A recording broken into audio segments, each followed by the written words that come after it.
Reading and Writing Disability webinar. We're going to talk about dyslexia, the definition, and key characteristics.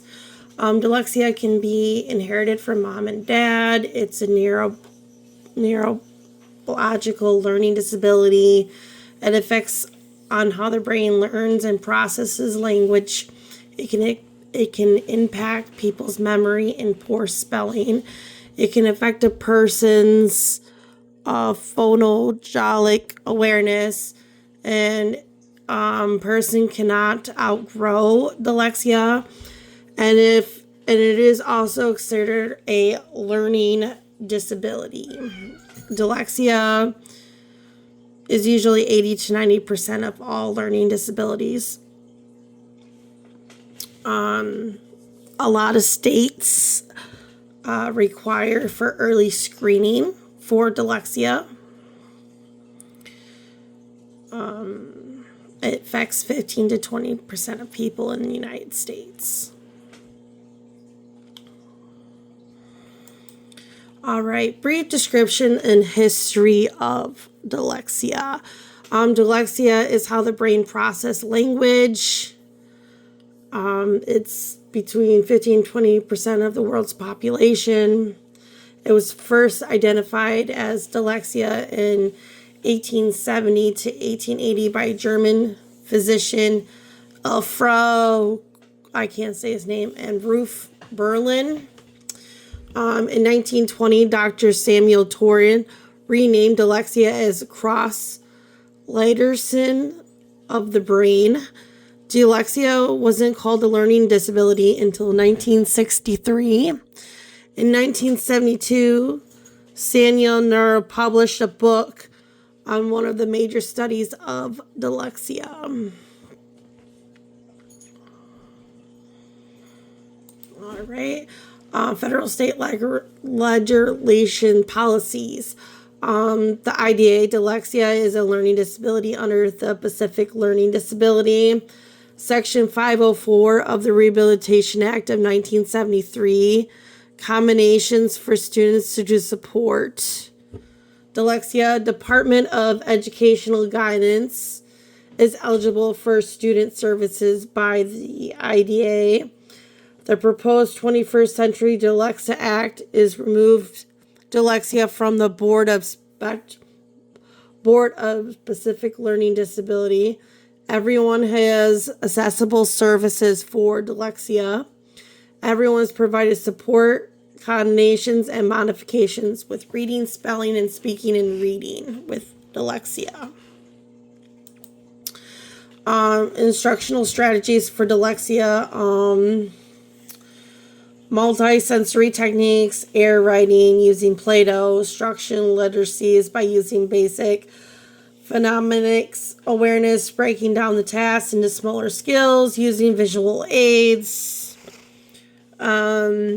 software text-to-speech audiobooks, spell checkers, reduce the workload into smaller parts, providing instruction, improving reading and spelling skills, providing reading, suggesting assessments, and providing audiobooks, changing expectations or tasks to avoid specific areas of weaknesses. Intervention strategies for dyslexia.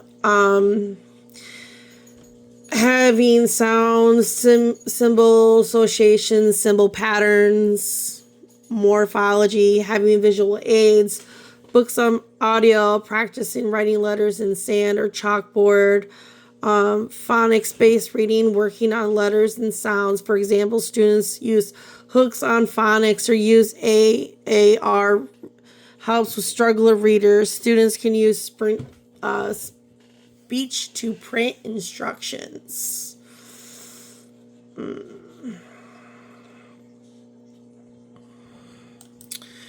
Resources that support reading and writing development, resources for parents, reading and dyslexia research program, strategies and resources, dyslexia resource guide, Dyslexia resource and explore and learn more, free training and resources, and this also helps with teachers if they need extra training. Hyperphlexia. It's linked to people with autism, ADHD, or speech delays. They're able to read above grade level, but have issues with verbal languages and have low reading comprehension.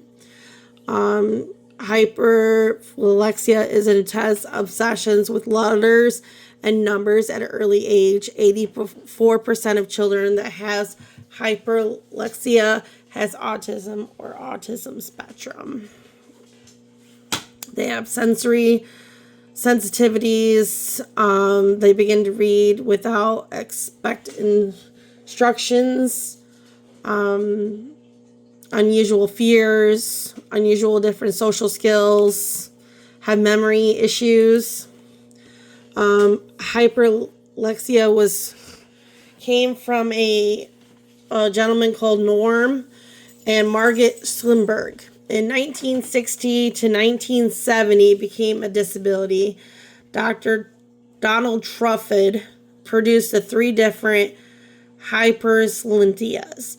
Type 1 is neuro, children that can read at an early age. Type 2 is children with autism. Type 3 is children who has autism traits.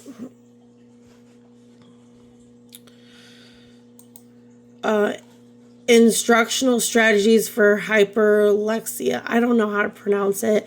Visual and written support, visual schedules, photos, written instruction, visualizing, verbalizing, using drawing tools, story maps. Hyperlexia is using the storyboard or acting out the story with reading help with reading comprehension, using materials that interest them to keep their focus. Reduce them to getting overwhelmed, avoid confusion, consider their language processing, respect processing different, encourage independence, build confidence. Intervention strategies, doing speech therapy, and structured routines, interest-based learning, visual support, and hands-on learning.